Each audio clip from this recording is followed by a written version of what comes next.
Welcome to the Endless Honeymoon Podcast. I would go more energy. I'm trying to be real. Okay, right. I would go like this.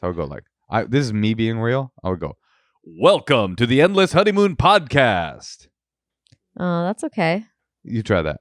Welcome to the Endless Honeymoon Podcast. Hi, it's the AM mix in the morning. It's the meat crew. Something like that. Pretty cool that we don't have to do morning radio anymore. Yeah, that's because we don't do stand-up anymore. That was one of the most humiliating things about stand-up. Oh, there was a very funny comment on my Instagram about last week's episode with Chelsea.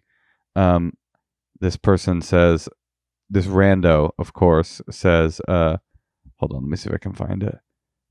So much COVID paranoia in this episode.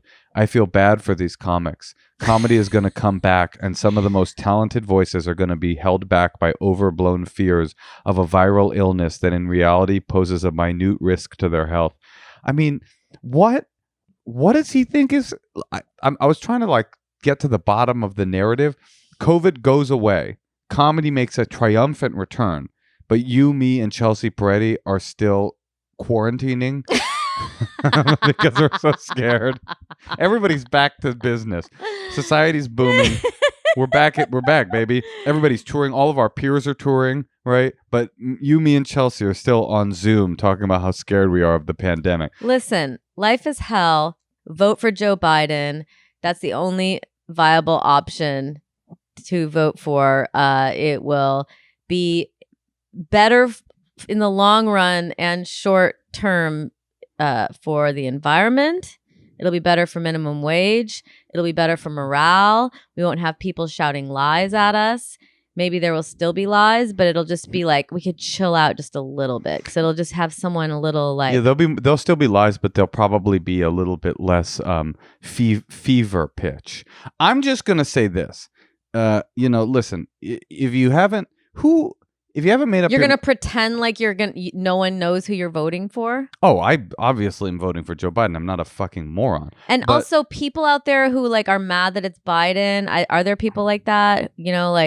I think we should all just become Biden bros for the sake of the environment. Let's just do it. Well, here's what I was going to... For equality. All right, you let me know. For hatred. I'll be here when I can... Okay. Can I chime in? Yes. No, you go ahead. No, go ahead. No, you go ahead. I'm probably saying too much. No, you're not saying enough. Oh, okay, then you go. No, please. I'm done. I just wanted to make sure I was... What I was going to say is, and by the way, listen, if you're a Trump voter and you're listening to this podcast, you are most welcome. And I'm glad that you're here. I don't want your ad dollars. The reality is, it's very different. First of all, who are these undecided voters who are toggling back and forth between Biden and Trump a week before the election? I'm not trying to talk to those people. I'm trying to talk to my fans who are maybe not going to vote for whatever reason, maybe trying to urge them to vote for Biden. Because it seems like if this doesn't happen, it's going to be really bad. Cataclysmic. You're talking specifically about the environment. The environment, morale. People are going to just freak out. Well, people are going to freak out no matter who wins. We have come. What did Colin Quinn say in his political history? And racial, no, I didn't want to forget that though. I didn't want to forget what's going to happen with racial inequality and people. The president's inciting hatred, and that to me is so bad that Here's what I think. Well, first of all, I don't understand who undecided voters are at this point. I don't know that I've ever in my life met a person who couldn't decide between the two candidates. Who are these people that keep making the poll numbers swing back? Are they our grandparents? I have no idea. I just don't understand. My grandma and grandfather, all of my grandparents are dead. So that would be honestly kind of spooky. But also kind of cool and appropriate for Halloween, if that's who it was that was toggling the needle. Well, I think it's also important to the people who maybe are just mad that it's Biden and don't want to vote. Yeah, but it's really who is important that? to vote. That's such an insignificant number of people. But what I think a much bigger portion of the pie than people that are undecided voters or people who are like angry that it's Biden because they wanted Bernie and have decided to sit this one out. A much bigger piece of the pie are people who are just apathetic and aren't going to vote because they feel politically disempowered, which is a very legitimate feeling. But what you're saying about the environment, like the environment is the only thing that actually matters, because without an environment, without an ecosystem, no lives can matter. No rights can be furthered. There is no struggle for equality if everybody is breathing sulfuric carbon monoxide. So it's like just on that alone, I think the choice is obvious. But if you know, this is what I think, since we're doing political stuff tonight. If you know somebody who is, because I don't think there's any point in telling people to vote for your candidate. People have made their mind. This is my opinion. People have made their minds up at this point. The only people that are important now are people that have decided not to vote, and that's huge. So if you are listening and you know who you're voting for, but you also know some people in your life who are just like, fuck it, I'm not voting, you gotta get them to vote just in this election. They can sit the next one out. But don't get them to vote if you know they're going to vote for Trump. Yeah, okay. Yeah. But all I'm saying is if you know somebody, if you know somebody who's not going to vote, it makes a huge difference, because like, who's calling those people? I've done phone banking for candidates before. I'm going to do phone banking for this candidate, right? It's just some string. Have you ever done it? Yeah. It's so awkward. You're calling random strangers. None of them want to speak to you. You're not really going to change someone's mind. I consider myself a pretty politically active person. If a person from the Biden camp or Bernie, who actually excited me when he was a candidate, somebody from Team Bernie called me and wanted to talk to me about a meetup, I'd be like, unsubscribe, do not call list, bitch. Hang up, like never. But if you actually have somebody in your life that is in the undecided, like, I don't know if I'm going to vote this time camp, it's huge to take the things that it makes a huge difference and moves the needle in a real way, to take the things that you care about politically and talk to your loved one, your family member, your friend, your lover, and say, it's important to vote in this election, and here is why. Our environment is at stake. The stability of this country is at stake. Whatever it is that is most animating for you about this particular political election, talk to your friends. And fuck Joe Biden, fuck the president. It's important to vote all the way down ballot. That's actually, I was just talking to you about this last night. Like, I'm 40 years old. I know I look 23. I am somewhat politically active. I didn't know who my district attorney was in any city I've ever lived in until this year, right? Like, there's something happening politically where people are starting to finally understand the idea, me included, that politics is not just about voting for the president once every 4 years. Politics is about actually the people in your community that you vote for that can actually change your life. Like, the president, with the exception of the last 4 years, like, my personal life doesn't really get affected one way or the other, but my city council people actually really do. And the district attorney, that's really does, because it changes the community that I live in. So I think that's, I guess, since we're doing politics tonight, my message. If you know somebody who's not going to vote, talk to them, because it actually makes a much bigger difference than any campaign can if you talk to a person you know and tell them why it's important to vote specifically in this election. We were at a park yesterday and some person coughed on us as a joke. Oh, it was like an aggressive, like, get out of my neighborhood cough. It wasn't like and then they did it again when they drove away. It was like a but you know what? The bright side was? Is that the future? Are people like the anti-maskers going to start coughing on the people who have well, it's not like we were doing read a science book. Yeah, but it's not like we came through with an I believe in science we were t-shirt. wearing masks in a park. Right. Well, but I had my mask down. We got out of I don't know what it was. I really honestly think I do know what it was, and I don't think it had much to do with COVID-19, but more to do with gentrification, if you know what I mean. But the good news is the guy was wearing Reese's Pieces pajama bottom pants, so it was hard for me to feel too resentful at the guy. He'd made choices that led him to those pants. That was a pretty bad adult outfit. It was a grown man with the Reese's Pieces, like the baggy, like college sophomore dorm pajama fleece. I used to hate when girls would wear their sweatpants to class. I was fantasizing about if I had to fight the guy that I probably would have pantsed him first. You know, get him humiliated and tripped up. You know? really thought you could have fought him? I would have beat his ass. The dude was like severely out of shape. I mean, what's funny about it actually is he's a prime candidate for severe side effects if he ever got COVID-19.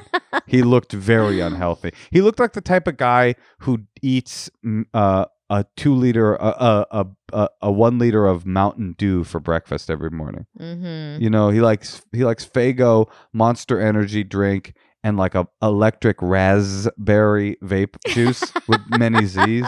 He was that type of dude. You know what I mean? And his poor girlfriend. I mean, he had a girlfriend, which is kind of, hey, good for him, huh? I mean, that's funny. All these people calling our podcast, they can't find love. And fucking old Mountain Dew Reese's Pants is over here just fucking and finding love in the Echo Park area. Good for him. Good. Well, why don't we take a call? You want to take a call? Yeah. Okay. Let's take a call. Hey, Todd. Yeah, Moshe? According to a recent Forbes article, working from home can transform the job market and create global competition for every role. This means that if you're an employer, you're competing with even more employers to find the best candidates for the job. So, how do you get your company and the job that you're offering to stand out? Start with ZipRecruiter by trying it for free at ziprecruiter.com/honeymoon. When you post a job on ZipRecruiter, you can tag it with labels like actively hiring or remote to attract the right talent. Next, ZipRecruiter's powerful technology identifies people with the skills and experience that match your job. Like if somebody was looking for us, they'd be like, I'm looking for a comedy super couple. And they would look us up and they'd be like, yes. And if you're really interested in a candidate and want to snag them before they're contacted by other companies, you can invite them to apply for your job. With one click, ZipRecruiter sends them an email from you and you stand out from the competition. That's right. We would receive an email that said, I have found my comedy super couple. It's no wonder that 4 out of 5 employers who post on ZipRecruiter get a quality candidate within the first day. And right now you can try ZipRecruiter for free at ziprecruiter.com/honeymoon. That's ziprecruiter.com/honeymoon. Get the edge on the competition. Go to ziprecruiter.com/honeymoon. ZipRecruiter, the smartest way to hire. Hey, Tosh. Yeah, Moshe? I want to talk to you about a topic that is near and dear to my heart, which is excess body hair. Now, we've discussed in the past Manscaped, which is a product that helps you trim the hair around your testicles, anus, and penis.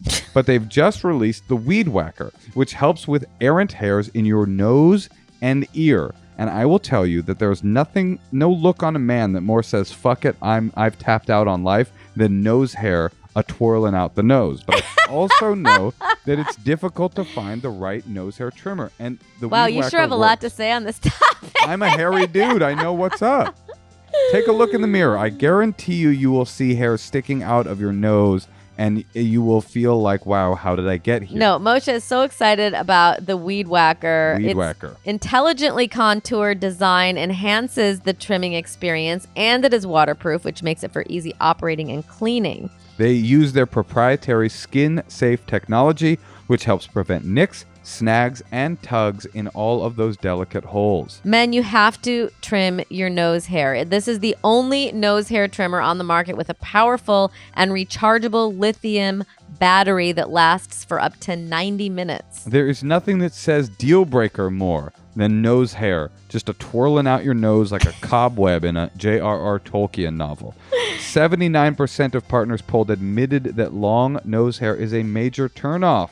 So you can upgrade, get Manscaped routine with the Weed Whacker. Get 20% off right now, plus free shipping with the promo code honeymoon at manscaped.com. Thank you, Manscaped, for keeping Moshe trimmed up and looking nice. 20% off free shipping with the code honeymoon at manscaped.com. That's 20% off with free shipping at manscaped.com and use the promo code honeymoon. What are you waiting for? Go whack your weeds. Now we're going to call Jillian in North Carolina. Hi, Jillian. Hi, guys. Hi, how are you? I'm doing wonderful. How are you guys doing? Wonderful is a great way to describe the state of things. Things are good. Well, you're a swing state voter. Are you voting? Oh, yeah. Hell yeah. Trump, baby, right? Trump train. Yeah, you know me. What's happening in North Carolina? How can we help? I am living in North Carolina. I'm currently in New York visiting my family. Did you vote in North Carolina? No. You're voting in New York? No. I'm just saying I'm in my mother's car right now because I'm staying with her for the weekend, and that's why I'm in a car. I just had to say it before this started. Well, okay, we got that, but what I'm trying to get to is, are you voting in North Carolina? Yes. For Biden baby. You're one of the classic Biden babies, I can tell. I'm actually a Bernie baby. I'm a Bernie baby. Yeah, we're all Bernie babies. Now we're all Biden babies. We're Biden babies. You know what I am, actually? I'm a Biden bro. Yeah. I go online and I sort of aggressively go after people that say anything bad about Biden, because that's my guy. That's my daddy. Biden is my zaddy. Yeah, he's my hot zaddy. He's my dentured zaddy. Yeah. So what's happening? Why'd you contact us? I contacted you guys. One, huge fans of the show. Two, I got dumped around 2 months ago and going through like a dry spell. And I'm wondering, what is the right time to reach out? Can you reach out to an ex for a booty call without getting your feelings involved again? No. You say no. Next call. Is there? No, just kidding.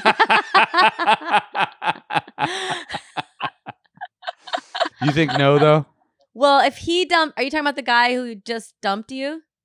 Yeah. Your words? I assumed you meant an old ex.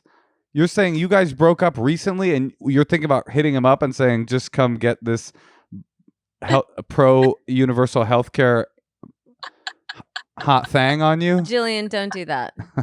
Well, what about like 2 months from now? 3 months? Like, so the context is like, why can't you meet someone in the next 3 months? Because there's a pandemic, and I don't feel that trustworthy of new people. Right. Sure, I get that. So you're he assuming probably doesn't share that. You're assuming that while you guys have been broken up, he's been in an N95 mask being celibate, just like waiting on your call. Yes, that's how I like to imagine this scenario. Wait, I know this. Wait, so did he break your heart, or what? Did you feel sad about this? Were you in love with him? Oh, I was totally heartbroken for sure. Yeah. Jillian? I know. It's bad, dude. It's bad. It's not bad. It's the most normal thing in the world. It's just the answer is never. Never. Why? Why do you want to contact him? It's for sex? Bullshit. I mean, no one believes that. But like, him and I had like a very fulfilling physical connection. Sure. And that's hard it's hard for me to have that with people. And I don't know, this one, usually I can like move on, but this one's like really it's not easy. And I have needs that I want to meet, and yeah, like I can take care of myself, but I don't know, I just miss the connection physically, and I'm just curious if there's any way I can make it happen. It sounds like you've talked yourself, because it's like you obviously miss more than just the physical. I mean, it seems like you've kind of rationalized in your head, and you're like, oh, well, it's just the physical that I miss, but you were in love with him, right. And it seems like he hurt you, and I'm sure there's some unspoken things that still are not clear in your head, right? Yeah, for sure. So, I mean, it just feels like going and offering him sex. No, I'm with you. I feel like exactly what Natasha's saying. He doesn't deserve you, basically, is what I'm saying. But I don't know the details, but it's like... But I totally agree with you. Like, what it sounds like to me, Jillian, is that you want this man. he rejected you on some level, and your brain has scrambled to find a narrative that you can weave that will allow you to have a justification to get more of him. So you're like, okay, emotionally it fell apart, but actually I don't miss him emotionally. Actually, I just miss him physically. We had a really strong physical connection, and I'm guessing because I know and then there's a pandemic, so it's like we have to do it. Exactly. You're making all these negotiations with yourself to find a path back to him, but the path is away from him. The path to freedom is Joe Biden 2020. No, the path away from him is meeting someone else who you also have now you know what a great physical connection feels like. So that is what you're going to, strive for. You're able to be in a relationship. You've been in one. You know what you want. You want someone who, I don't know the details. We don't need to know him, but maybe whatever he had that you loved, look for that. But then what's better than him? Maybe he needs to cherish you more, or maybe he needs to, I don't know what the situation was. Maybe he needs to give you more attention. Maybe he needed to get a job. I mean, I don't know. It's just the point is like, it's over with him. Now use that knowledge in your search for another person, I think. Yeah. Can I ask you a question, Jillian? Do you often have really great physical connections with people that you don't have strong emotional connections to? I know what I like, so I usually get what I want because I know how to ask for it. Yeah, but, I guess I'm saying I know those feelings of having a partner where you're like, whoa, sexually, this is magical. I miss those days.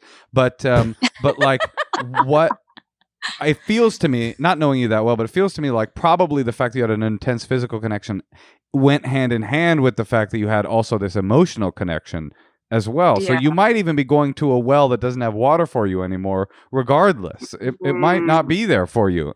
Find somebody new. You seem so cool. You're gorgeous. Cool. It's just like, I don't think you need to go crawling back to some guy who's probably fucking somebody else right now. Yeah. No offense. That is usually why people break up, especially during a pandemic. And that's what guys do. Immediate breakup. The immediate thing is to swing to somebody new. So I think I don't like this plan, Jillian. I don't think you should contact him again.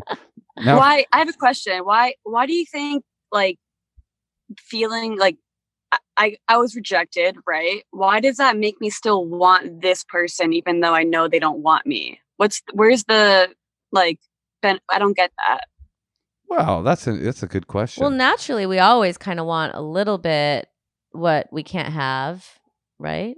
But there's more to it than that, right? It's like we've all had the experience of somebody breaking it off with you, and then you still want them even though they've harmed you, and you're like, what is wrong with me that I still desire someone who has hurt me? I mean, but maybe you liked, they could be cute, they could be funny, they could have a lot of interesting knowledge. I mean, there's so many. They could be spiritual, they could give you great advice. I mean, there's so many reasons why you would still want to be with someone, even though they don't want to be with you. But you weren't done. He ended it before you were done, and that's part of it. Yeah. I mean, I've had maybe a classic Moshe anecdote will help. I don't know, but I was with this girl who was cruel to me. I mean, really just mean. And my pattern in relationships was, if a woman was into me, I would freak out and end the relationship. But if a woman was playing this bizarre game where she was like into me, but then the moment I would be like, okay, I'm into you, she would like reject me on some level and kind of run away, then I would go, oh, more of that, whatever that is, I'm after that. And I did this with this girl for like a year. She treated me like shit. I mean, she was like, she just like this was an awful person. And I was chasing her and calling her, writing her letters, and then she would, every time I would go, forget it, I can't do this anymore, she would come back and go like, okay, I want to be with you. And I go like, oh, amazing. And then she would reject me. It was this crazy dance. But honey, I married you. So one day after chasing this person for like a year, on and off, every time she'd pull away, every time I'd pull away, she'd come back to me. Every time I'd come back to her, she'd pull away. I finally was like with a group of my friends, and there was an ex-girlfriend there. I was hanging out with a bunch of friends and an ex-girlfriend. And I had this like this instantaneous realization. I was like, look at all these people in my life who love and respect me. Look at this ex-girlfriend of mine who we're not even together, and she treats me with more compassion and respect and just kindness than this person that I'm purporting to want in my life, that I think I'm trying to convince myself I need to have in my life. All my friends love and respect me. Even this person who I don't even date anymore loves and respects me. Why do I want to go to this place that is poison when I've got all this health and sustenance in front of me? And I never thought about that girl again after that moment. So I don't know what the answer is, why we want what we can't have, but I know that like the answer is not engaging in that desire. The answer is engaging in the positive parts of your life and healing from the hurt. Yeah. And, that's hard. And move on. Yeah, because it will end. It does always end. Every time I have a friend who calls me and they're like, I'm so heartbroken, I broke up with this person, in my mind, my mouth says, I'm so sorry you're going through that. My mind says, oh, you're going through the thing that everybody goes through with every single relationship they ever have, except for maybe one, and even that one you don't even know. It's like the most common story in the world, and the good news about that is it always gets better. I mean, it's cliche, but time heals all wounds. All right, well, I know it's late where you're at, and you're hiding in a car, so so we can let you go to bed. So get on Bumble, get on Tinder. Yeah, get on those. You're gonna have so much action in 3 months. You're gonna forget about this. Find dude. somebody with a good COVID-19 protocol and just get over this loser. And one more thing, when he hits you up for sex after that girl that he's fucking right now kind of like loses interest or whatever, maybe say I'm good. Yeah, I'm good right now. Maybe pass on that. All right. Yeah. All right. But don't dream about that too much, because it might happen, it might not. But just like yeah. You seem awesome. I'll focus on me. You seem awesome, and we both know in our heart of hearts that there is somebody out there that's going to give you even better physical connection than whatever that lame-o did. All right. Good luck. Okay. Bye, Jillian. Thanks, guys. Bye-bye. Bye. I mean, that's a real question, though. It's an interesting question. Why do we want what we can't Why have? do our brains continue to want someone or anything when we've been rejected? What is the psychological reason? I mean, it's obvious when someone breaks up with you. You're just like, you're still in the dance, and then all of a sudden they're like, I'm out. And you're not done yet. But why 6 months, a year later? What is heartbreak and longing? What is that thing where you want somebody that you know treated you poorly and you just keep wanting it? Well, it's like if you're picking out a shirt and like you saw that one was sold out, all of a sudden you're like, oh, that's the one. That's probably the best one. That's the one I want. But then like 9 months later, you're like, I saw this shirt, man. No, this shirt I'm just was saying. Perfect for me. That's a It was stupid such analogy. a shirt. I'm just saying, like, you always want the thing that's like everyone else wanted, because you're like, maybe there's a reason. Maybe that one's better. I do have a theory that isn't connected, doesn't really answer why we want. But I have this theory that like when it comes to heartbreak and longing, you're good for 1 month to lament and pine and talk about it with your friends. After the 1 month mark, it's time to stop talking about it. That is annoying. Like that friend who's like still trying, after 3 years, they're still talking about it. Well, my theory is that after a month or so, the talking about it becomes actually the disease itself. It's like, it's not even really about the relationship anymore. Now you're in a cycle of like self-pity, and you're hooked into this emotional process where like you're a person who is sad about your breakup. It becomes like picking at a wound, and you never let the wound heal. You just always are going back, and it's seductive because it seems like you're processing your way out of it by talking about it and processing it with your friends and your therapist and your loved ones and blah, blah, blah. It seems like healthy because you're like, oh, I'm talking about it. I'm trying to get through it. But really what you're doing is you're like indulging in ruminating fantasy. Playing a broken record. That. Not picking up the needle to put it on another. Yeah, exactly. That's as close as I can come to figuring that out. Well, Moshe, I want to hear some secrets because I've been really into listening to the secrets. Let's do it. Making me feel not alone. Let's do it. Hi, Moshe. Hi, Natasha. My secret is that for the past 6 months, we have been catching mice in my house, and my parents are convinced that there is a mice infestation, but they're actually catching the same mice over and over again because I actually release them back into the house because I think they're really cute. And we have like a pretty big house and they don't really bother anyone. And it's almost winter, so I don't want to like put them out in the snow, in the cold. And I'm really sorry, especially to Natasha. I know she hates mice, but we keep catching the same mouse over and over and over again. And so my family thinks we have like 50 mice in my house. So yeah, that's my secret. Wait, when they catch them, it doesn't die? She probably has one of these like humane traps. We're supposed to drive the mouse away. This whole like knowing that you know how many mice you have. Moshe too, he's like, we got one mouse. I'm like, how can you possibly think we have one mouse outside? Every time I open up a gate, I see a mouse outside. It's not the same mouse. What? How do you know? When you see the mouse outside, you think you see, oh, this one's got a top hat on. It's his home. That's Robert. That's just his home? Yeah, haven't you ever seen any cartoons where the mouse goes in a little hole and he's got like an easy chair and a stove and he's making a pot roast? I think mice in cartoons are cute, but I don't have the gene that like makes me like have like overactive empathy towards a rodent. Am I going to get in trouble because I talked about murking mice on this podcast? No, that's what you're supposed to do. You can't inhale their urine and get sick. Well, this lady seems really good. Her voice was like sultry. Maybe that urine's good for you. Wait, so you think that you could get in trouble, like people? You know, like Petum. No, you know Petum. Here's the thing. Do you know Petum? I wish. Let me make my joke. Petum. PETA? Petum. What's Petum? People for the Ethical Treatment of Mice. Thanks, hon. It was worth it. I was hoping you would just move past that. Well, you weren't hoping. You were interrupting and trying to change the subject audibly.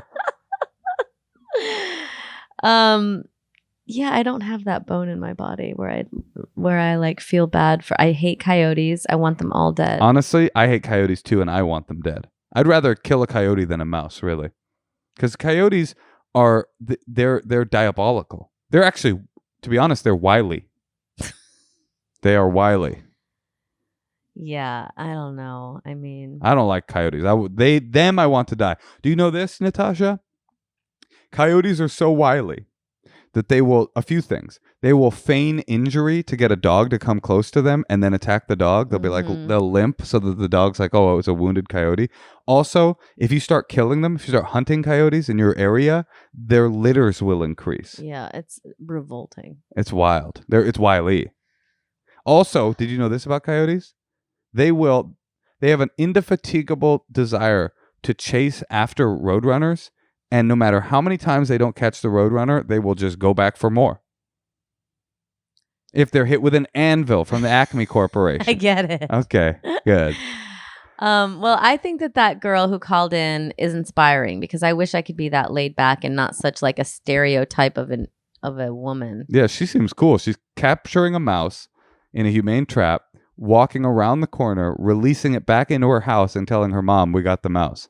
Just adopt it. Make it a pet. Right. Put it in a little like guinea pig terrarium. Cage. Yeah, that's a great idea. Yeah, that's what you should do. Tell them this mouse you're keeping and put it in an aquarium, and then your mom will be like, we solved the mouse problem. All right, shall we hear another secret? Yeah. Hi, guys. I have a secret. So last week I had emergency surgery, and I'm staying with my parents until I get better. And since I didn't have any of my things because it was a surprise emergency surgery, my dad had to go to my apartment and get some of my stuff. And one of those things he had to get was underwear, which is sort of weird in itself, but I didn't put too much thought into it. But this morning I woke up in a panic because I realized that I have my vibrator and lube in my underwear drawer, and there is a 100% chance that he saw it. So that's it. Thanks, guys. Bye. I got bad news for her. Based on the number of secrets we've heard in and around this subject, there is at least a 50-50 chance that not only did your dad see it, but he used it. That's the bad news. I wouldn't have said that before we started the Secrets Hotline, but... That's what I like about you, Moshe. If you saw that in our daughter's drawer in 15 years or 20 I was going to say, if I saw it now, I'd be a little concerned. Well, now she's 2, but I feel like you're the type of person who would not fluster you. I don't think it would. No, I don't think it would fluster me. No. It's not that big of a deal. I mean, it's not that big of a deal. It's good. Yeah, I think. I mean, I don't know what that'll be like. Yeah, I don't know what that will be like as a father to be like, yikes, my child has a sex drive, but no, I don't think I would make a big deal of it. My mom had her vibrator out on her mantle my entire childhood. True. I know what mantle. Like the not the mantle, not that. Oh, that's what goes over the fireplace, huh? Yeah. No, the head. She had a bed that had the headboard was like shelves, and it was just on there. I know what brand of vibrator and lubricant my mother uses. What kind of lube? Astroglide, purple bottle. And she would have that out for your stepfather to see also? I mean, I would assume he was aware that she liked the buzz. I don't know. Yeah, it wasn't for us to see. It was just like she didn't put it away. It was disturbing. All right. Well, let's play another secret. Let's play another one. Hi, Natasha and Moshe. I have a secret for you. This morning I went to go get a bagel because I was very hangry, and it was just kind of one of those mornings where nothing went right. And so I walked in the park afterwards, and I was going to step aside somewhere that was distance enough from people to eat it. And right as I opened the package, there was a bee that came by, and I accidentally dropped the bagel, and it landed like in the dirt. And I was so hungry that I just decided to eat it anyway. And I know it's like the middle of a pandemic, but I was like, nobody's going to see me. So then I finished eating it, and then as I was leaving, I noticed there was somebody who walked by that gave me this look. It was kind of like a disappointed look, or like a I know what you did look. And I don't know for sure who it was, but I'm pretty sure it was Lin-Manuel Miranda. And I'm just a little bit embarrassed because I just feel like I just put I don't feel like I really genuinely did just put a muddy ass bagel in my mouth while Lin-Manuel Miranda walked by. So that's my secret. Love your show. Bye. That is great. Oh, I just love everything about it. Man, that makes me miss New York. Right. That is so funny. You're in it's a very New York story, isn't it? Well, because I people had a bagel, are walking around. I dropped it on the ground. I'm hangry. I ate it anyway. I look up, and the creator of Hamilton is judgmentally shaking his head at me. When I used to waitress, I know I have a memory of eating people's chicken fingers after they were done. Yeah, well, that's not so bad, I think. Like, I would clear the plate and then finish it. That's gross. I could never do that. Well, I just was hungry for good food. Oh, yeah, it does sound like good food. A chicken finger. I didn't. Well, like, hot, warm, nice food. I don't know. I was poor in New York. Yeah, you got to do what you got to do. I'm just saying. You know what? What you don't want to do in New York. shame. You know what you don't want to do in New York? If you're hungry, eat it. You don't want to miss your shot. I've been thinking of a way to say that since I heard Lin-Manuel. Hey, who cares, Just look him in the eye. Yeah, you know what? I think... Look him in the eye and say, Hamilton was overrated. Hey, Tosh. Yeah, Moshe? Do you have a shoe recommendation? Oh, funny you should ask. Well, I'm really enjoying my Rothy's shoes made from recycled... Wait a minute. Before you finish that sentence, I don't want these shoes because I don't like how wasteful shoes are. I only want shoes that are made out of recycled water bottles. That's what these are. Rothy's are made of recycled water bottles? I'm in. Yes. They make stylish, sustainable shoes and bags. Rothy makes carefully crafted with eco-friendly materials like repurposed plastic water bottles and marine plastic. There's zero break-in period. They're so comfortable. They are ultra comfortable, and they are broken in the moment that you slip them on. In fact, Vogue, and they know a thing or two about fashion, called Rothy's a personal obsession. With many chic styles to choose from, Rothy's shoes are the perfect pair for any cold weather adventure also. You wear the flats, is that right? I like the black flats. And they're really comfortable. Extremely. But wait a minute, are they made of recycled? Yes, sorry, they are. Rothy's also comes with free shipping and free returns, so you can check out all the amazing bags and shoes available right now at rothys.com/honeymoon. Machine washable. That's rothys.com, rothys.com/honeymoon. Head to rothys.com/honeymoon today. Hey, Tosh. Yeah, Moshe. I'm pretty excited about this ad. You've been doing a free ad for this company, I'd say, for the last 3 months. Have I? Well, because we're so happy with the product we've been telling everybody. Oh, I've been doing an interpersonal ad telling people about this. Listen. So now you get to do your real one. We've told you before about Helix, the mattress, the most comfortable mattress we've ever had.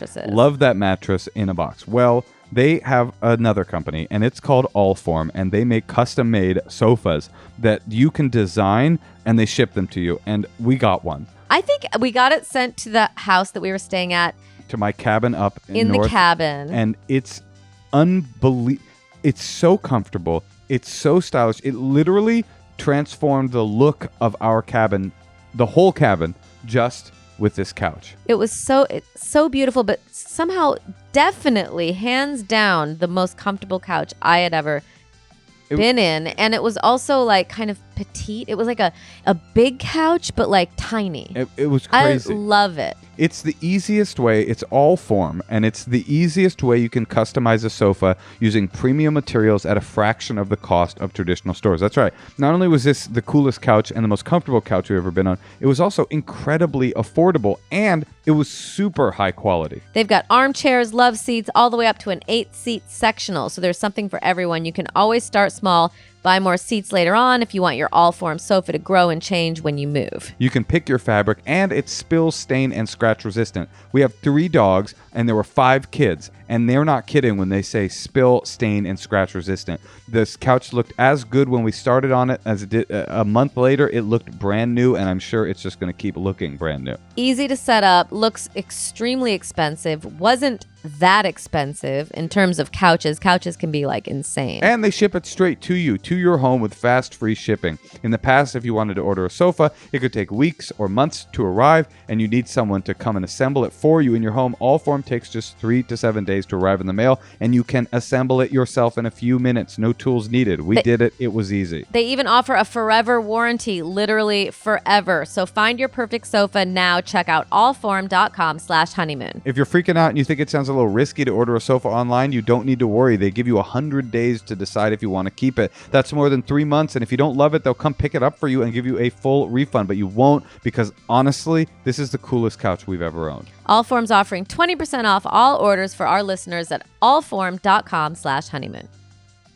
Okay, now we're going to call Renee in Chicago. Hi, Renee. Hi, how's it going? Good. How are you? I'm doing great. Great. I'm surprised that you haven't been killed in Chicago. Apparently, according to what the president says, everyone in Chicago is a murder victim. Yeah, well, Chicago's a wonderful place, but it has its drawbacks. Any city does. So. Hey, Natasha, you're kind of from Chicago. Oh, right. I'm from Rockford, Illinois. I spent my junior and senior years in high school driving into Chicago to fuck musicians. Did you go to Punkin' Donuts? Where were you going? To the Metro and stuff like that? I was going to the Cabaret Metro. I was going to the Double Door. There was a place called the Rainbow. I live up the street from. All right, Renee, let's not flirt with my wife. That's not what the podcast is. Too late. But yeah, it was a fun time. You and Renee kind of got a connection, huh? Wicker Park's not the same anymore. No place is the same anymore. Renee, what's happening? How can we help? Why did you contact us?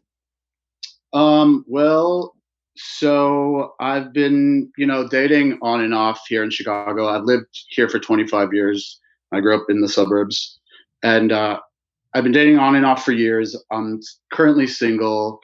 I'm 42 years old, and I just joined a few dating apps in the past month. I'm on 2 now, and everyone's super nice. Actually, it's it's an interesting thing. Everyone's being really cool, and it's nice to hear oh, you're good looking from a bunch of good looking people, right? Even if they're from outer space, who cares? It's like 9,000 miles away. Cool. That's nice. Wait, your search radius is the entire No, I don't know if system? honestly, I don't know if that is. I don't know. I haven't really delved that deep into it. Like I had some friends set it up kind of. So they're like, put this picture here.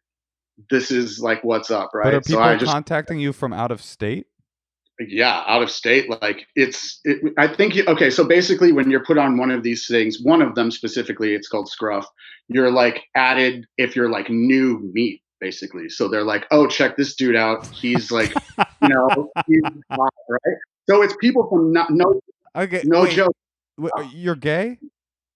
Yeah, I'm gay. Yeah. Oh, see that this whole time I assumed, because we live in a heteronormative society, I was just assuming you were on these straight dating apps, and I was like, what's happening? Like all these women are like, you're so good looking, and they're new meat. We got a new straight guy that just decided to sign up. He's going to be profiled. I'm like, what fucking dating app is this?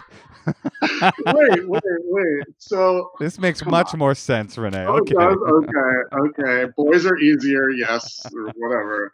So, anyways, so you're put on these like global things, and it's like, oh yeah, some dude from like Chile is like, what's up? I'm like, I don't know what's up. Like, what the hell? You know what I mean? Like, what do you want?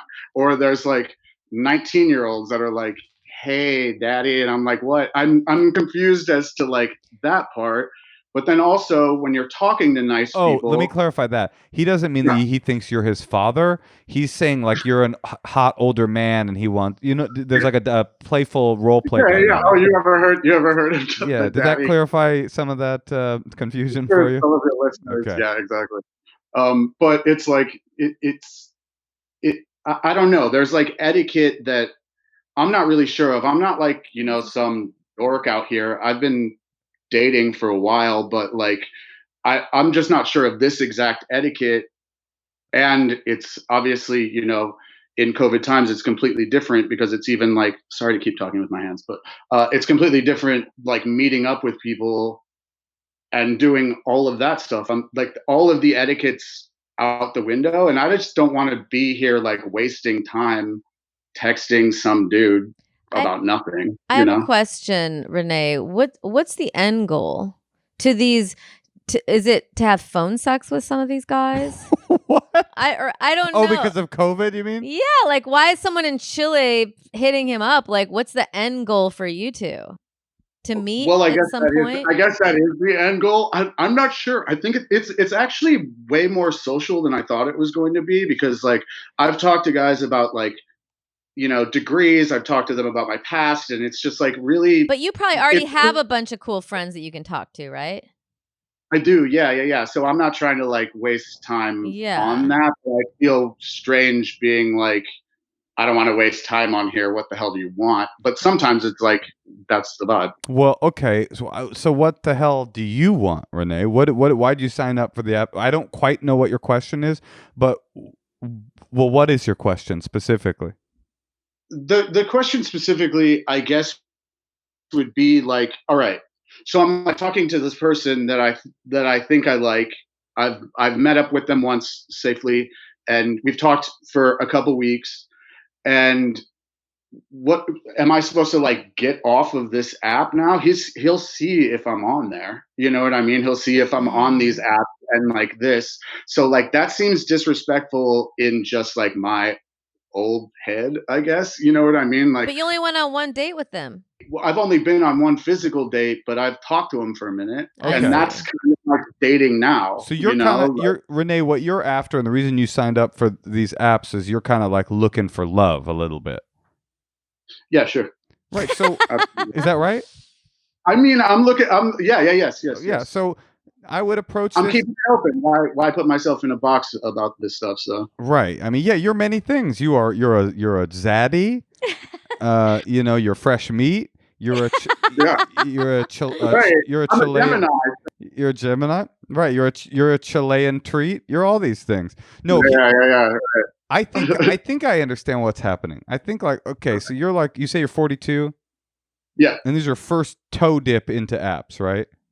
absolutely. Yeah, right. yeah. So and even so much so that you had to have friends help you fill out the profile. So you're They like, didn't have to help me. I just felt it was like easier. I don't know. They kind of knew what was up. So it's like, what's gonna, right. So get me you're like like you're like tripping. I don't know what you think, Natasha, but it sounds to me like you're like tripping on the interface and the new vista of experience with these apps, right? Yeah. And so you have all these noise in your head telling you that app, what should I do because it's an app, how should I talk because it's an app, things are different now that it's an app. But in reality, like this relationship that you got with this guy that you've been dating, it's very simple. What conversation would you have if the app was gone and you were dating like you're more used to dating? You would date somebody for a while, and then you would start to like that guy, and then you would have a conversation where you say, I think I'm starting to like you. Should we be exclusive? I mean, it's not rocket science. It doesn't change that dynamic because it's an app. It's like regular dating. Like, are we exclusive? I guess it kind of does, because I only have ever physically met this person once. So it does kind of change that, because I'm used to, like, if we're dating, we're hanging out, like we're going to a show, we're going to go do whatever. You know what I mean? Yeah, like, you go to the Biltmore or whatever. Right. This has got to be so hard for single people, COVID, because it's like, seeing someone 3 times is a pretty big risk. So it's like you have to kind of accelerate your relationship in some way. Yeah, absolutely. And 3 times seems like out of this world at this point. You know what I mean? 3 times, that's a lot. It took me seeing Moshe like 45 times before I was interested in even going on one date with him. It's a little different. No, but I mean, Renee, I think my point stands. Like, don't get psyched out and don't get into a narrative in your head about COVID and apps. But Moshe, what he's saying is that he can't physically be seeing the people, so the relationships aren't accelerating at the right pace. But I get it. But what I'm saying is, if your specific question, am I wrong here? Your specific question is, should you stay on the app even as you're dating someone that is seemingly having energy and chemistry with? Right. There is no... Now that people are all on apps, being on an app is like just being single. It's like not being in a relationship. And so I think my point stands. I wonder if people disagree with me. Maybe you do, Natasha. That all that needs to happen is if you feel that urge to say to someone, I want to just date you, then you have a conversation with that person. And until you feel that urge, there's nothing taboo about being still on these other apps because you haven't had the conversation about monogamy or whatever it is that you're into yet. Right. Yeah. Okay. I feel that. I mean, I guess it's confusing because, like, these apps have a certain, like, this specific one, Scruff, has a certain, like, look to it. It's a bunch of dudes with their shirts off. It's a sexual place to be in. So Renee, that's why you have to really like spend some time thinking about what it is you want, and you either have to like tweak your profile, tweak your pictures, tweak where you're going. Maybe you don't belong on Scruff, maybe there is another site for you. Like, I was just trying to figure out how to get some childcare help, and I was writing like a very detailed thing of what I wanted. And one of the things I really wanted were people who were taking the quarantine seriously. And like only one person wrote me back that they were like, that's exactly what I'm looking for. I'm only going to be with a family who is doing that. But out of all the 20 people who responded, only one person. So my point is, if you put out what you want, that's the only way you're going to that's the only way you're going to get it back. Cause then you're telling people what you want, So I think thinking about that and maybe just trying to infuse that into your choices when it comes to online stuff.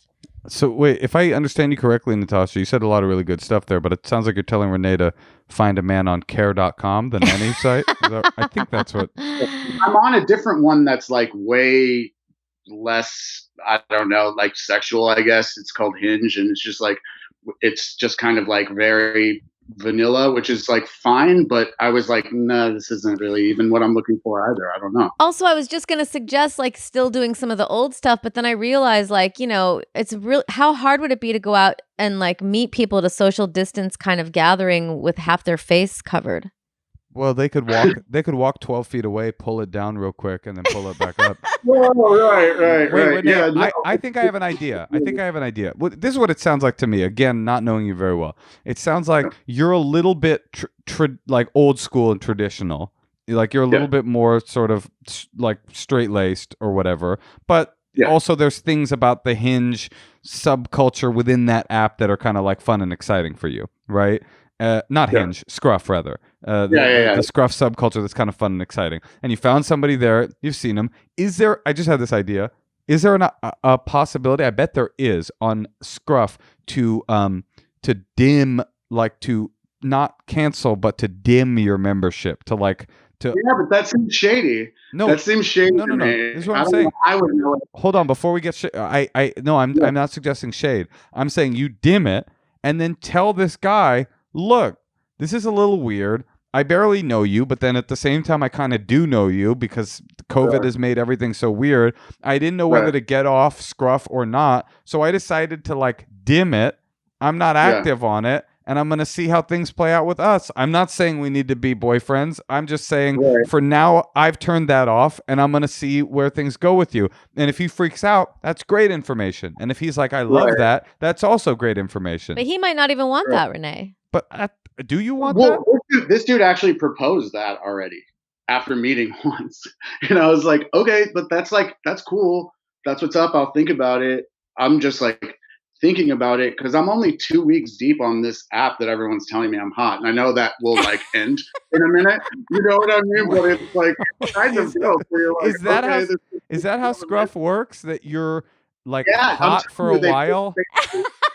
My friend explained it to me tonight. He's like, yeah, they put you on this global shit, so like you're like brand new, and it's like, oh, check this person out, and you get all these.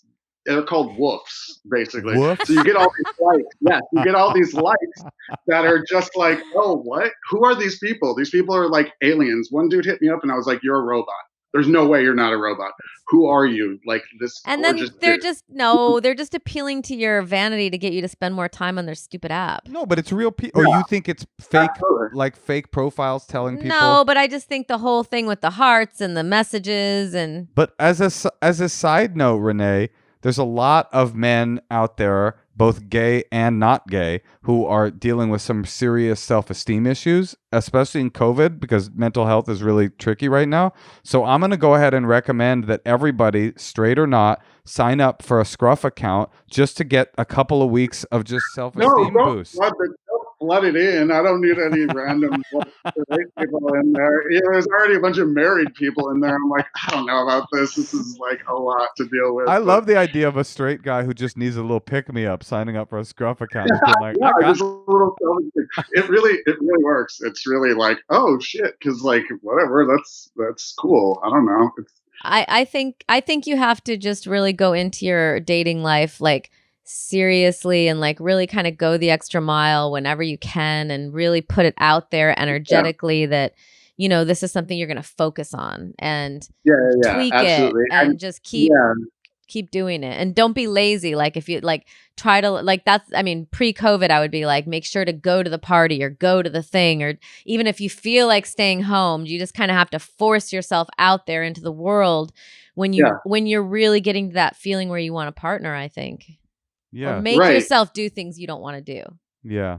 I think we both I don't that could go either way, right? Where you're like focus on this person or focus on all of these random people that are hitting you up. Well, this is what I think, Renee. I think that dating's supposed to be fun, and you're simultaneously having the regular fun of dating and the weird anxiety of COVID dating, and then the weird anxiety of being a guy that's never done this kind of dating before. So just like explore and have a good time. And if you like this new guy enough to dim your profile, tell him. And if you don't, just go have fun. There's nothing shady. There's nothing shady about fucking other people before anyone's had a conversation about not fucking other people. That's what I think. And when I was ready with Natasha to stop seeing other people, I said we should stop seeing other people. What do you think about that? And it's it's an old conversation that people have. And if you're ready, you're ready. And if you're not, then woof woof. Get out there and put that dog dick out, that scruffy dog dick out there. both woof it out on the app. No, I think I speak for Natasha and me when I say we both woof you very much. Okay, good luck, Renee. Glad you're being highlighted on Scruff right now. Yeah, check me out. I hope it never ends. Good luck in Chile. You too. All right, thanks, okay, guys. bye. All right, bye, Renee. Bye. Moshe, you must be so happy that you got married. I don't know. After hearing what it's like on Scruff, I'm kind of like thinking maybe I'll go get my wolf on. It just seems like a real pain.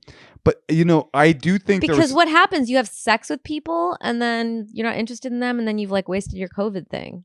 Oh, but you can always get tested again, right? And quarantine 5 days and get tested. I don't know. It seems, or get the virus. To be honest, though, when I was single, that would be bad to get the virus. But when I was single, that was kind of probably, I'm trying to remember, but like that was probably my sexual cycle. Was like, I mean, I had like slutty months where I'd be like hooking up with a different person like every week or multiple in a week. But usually it was like I would want to hook up with somebody. If it was random, I'm saying if it was like super casual, no dating involved, I would hook up with somebody. I would feel satisfied, and then about 2 weeks would go by, and I'd be like, I think I'm ready to ramble again. That's kind of perfect for COVID times, You hook up, everybody's negative. You hook up, you quarantine for 2 weeks. You're starting to get horny. That's how you know it's time to get another COVID test. When you're starting to get horny, you're like, it's time for me to go do a nose swab. But in answer to your first question, Natasha. Yes? Yes, I am incredibly grateful and happy to be married. Not just because I'm glad to be out of the dating game, but because, and this is huge, and I've never said this before, I love you. Oh, I love you too.